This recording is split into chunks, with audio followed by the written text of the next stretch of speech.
good. All right, today we're going to be talking about making sheet metal covers and rail. Did a video yesterday. I'm going to repeat a few things today. Just wanted to do a little different. I did some things yesterday that I kind of thought of after I did it. But I'm not going to repeat those mistakes. So what we're going to look at is a piece of sheet metal here that we have. This cover is going to be something that we can do in any dimension. So these dimensions I'm using today, we can easily plug in any dimension that we want. So the first thing that we need to realize is when we have a plenum, an actual warm air plenum on top of a furnace, a lot of times you're going to find that the dimensions of that plenum are going to be 16 and a half inches wide, 17 inches wide, depending. Almost all of your plenum depths, when you look at the outlet on the furnace, are going to be 19 and a quarter, 19 and a half inches long.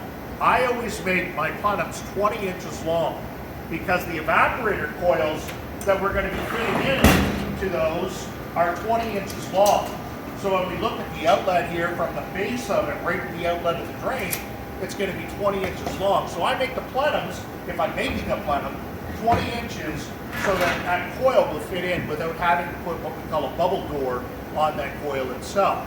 We can make a bubble door, it's just a lot more difficult to do, and that's a lesson that'll happen in the future. So what I'm going to do here, if I had a 16-inch plenum as an example on a furnace, I'm going to make this cover that I'm about to do right up close to 16 inches. By that, what I mean is, 15 3/4 wide. By making them fairly wide and fairly tall, if I get to the job site and have to modify where I put that evaporator in that plenum, this gives me now the freedom that I don't have to go on out and make another door. I have a door now that's going to cover a fairly big size hole on that plenum that I put in. So by making this a little bigger, it's going to be much easier. So the first thing I'm going to do is I'm going to get the dimensions of the door that I want to make, and then I'm going to add 2 inches to those dimensions. So I'm going to make an 8-inch by 8-inch patch, or an 8-inch by 8-inch door, if you will. So in order to do that, I'm going to measure off 10 by 10.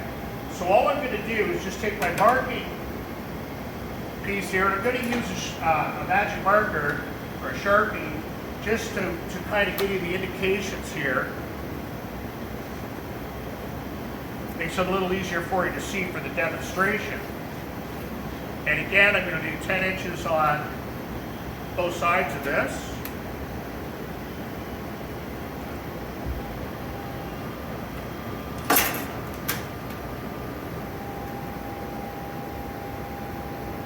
A lot of bigger shops will have some mechanical equipment that can do this, but I'm also going to show you how we can do this just with our old hand shears here pretty easily to be able to cut our sheet metal. So right on the line.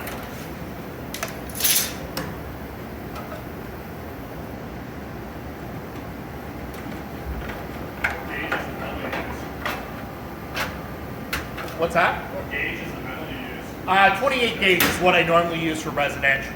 You get into heavier stuff, you'll be 26, 24. So like wire, it goes backwards. The higher the number, the thinner the metal.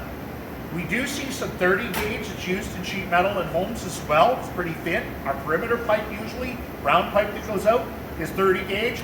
Really, really thin stuff. This is 28, and that's most commonly what you'll see in residential. Okay, so now we've got a 10 by 10 cutout. What we can do, again, we can take our rule. What we're going to do now is we're going to put a line at 1 inch and ½ inch, and the same on the other end, at ½ and 1 inch increments. And I don't really need to draw the lines any more than just putting ticks on the metal, because I will be doing some folding with these lines, so I don't need them to be completely through.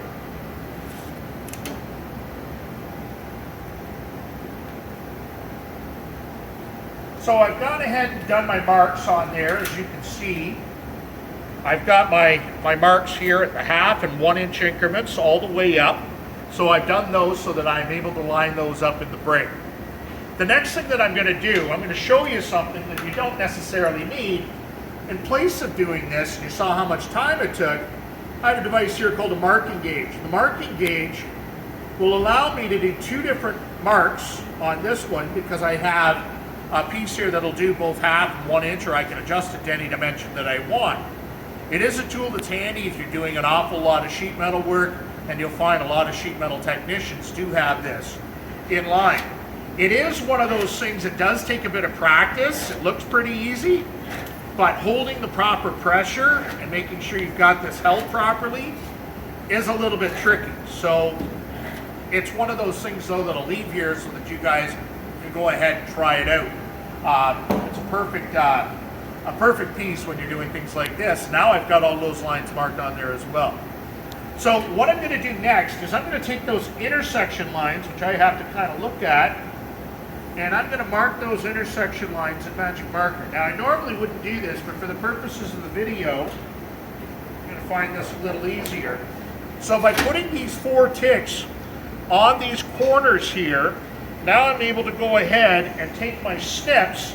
The next step that I want to do is I want to cut a 45-degree angle right through those corners so you can see my sheet metal on a 45. Now, not a severe thing. You don't have to get real. I'm measuring it for 45, but as long as you eyeball it, what you want to do is just make sure that the stroke goes right through your mark. So I'm going to go ahead and do that on all 4 sides.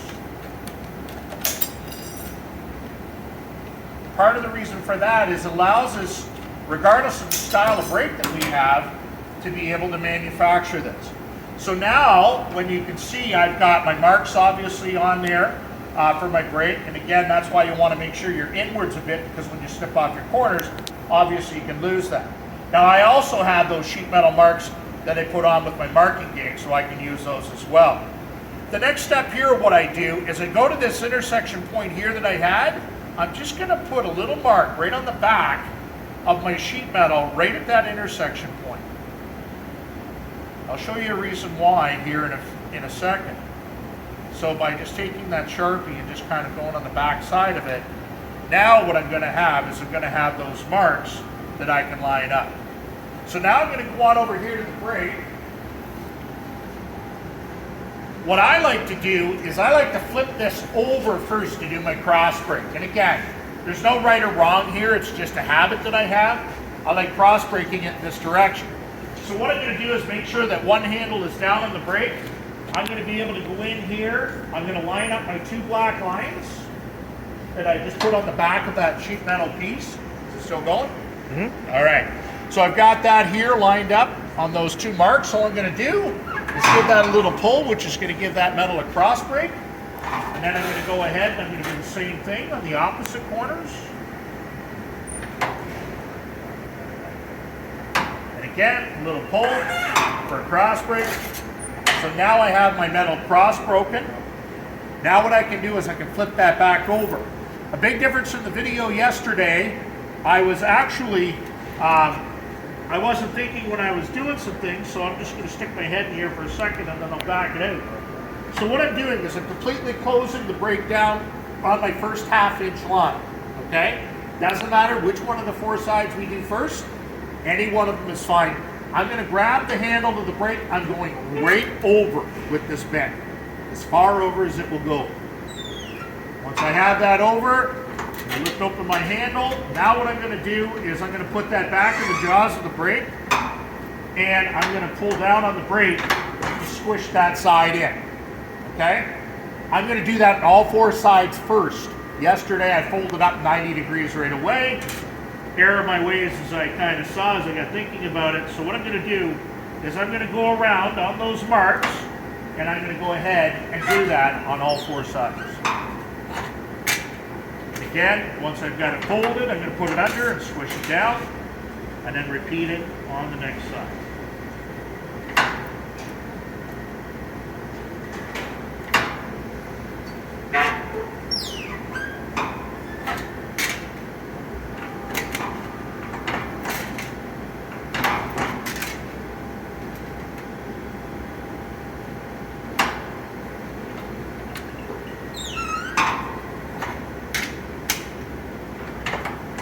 So now that I have that all set, all 4 sides are folded with my 1/2 inch.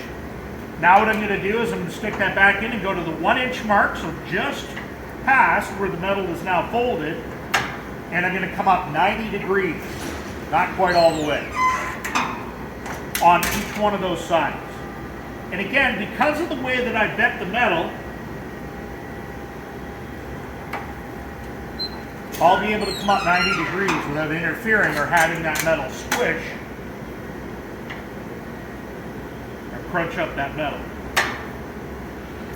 So I just go up 90 degrees on all four sides.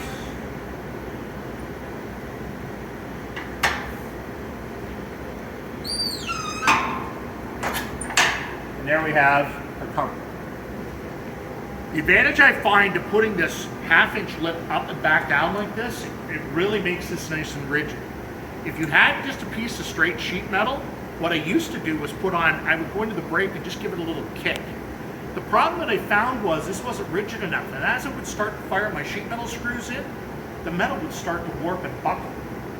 This keeps it very nice and rigid, and I find gives it a nice attractive look as far as on the plenum itself.